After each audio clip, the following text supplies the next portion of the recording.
الغدا يا عيسى. يخيبك. عيسى حاف كده؟ لا، عيسى بالمكسرات، عيسى بالسكر. يا سكر انت يا سكر. ما انا بصراحه مش عارفه اقول لك ايه، ما انا لو قلت كلامي مش هيعجبك. ليه؟ هتقول ايه ان شاء الله؟ هقول لك يا عم عيسى. عمو سامي. طب اقعدي يا طنط، اقعدي يا بنت.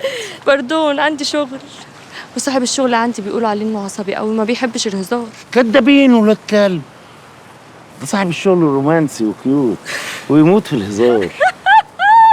ايوه، ده احنا بقالنا زمان ما سمعناش ضحك حلو كده. نسمعوك يا روح قلبي، ولو ناقصك ضحك نضحكوك. روح انت عدولة. تحب انت الحرش؟ شوف بقى يا عيسى، جايبالك حتة هدية، انما ايه، تحفة تكمل بيها المجموعة اللي عندك.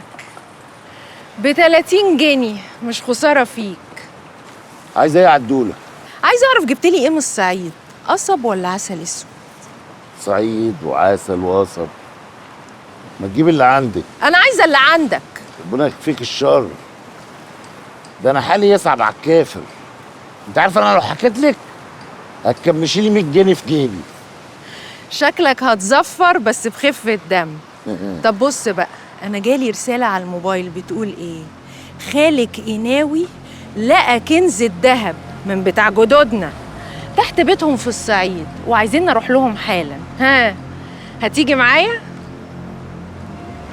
اجي معاكي فين يا عدولة؟ عند خالي قناوي.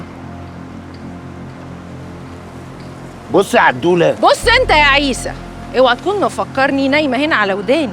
لا، انا عارفه كويس قوي انت رحت الصعيد مع العتاوله تعملوا ايه بالظبط.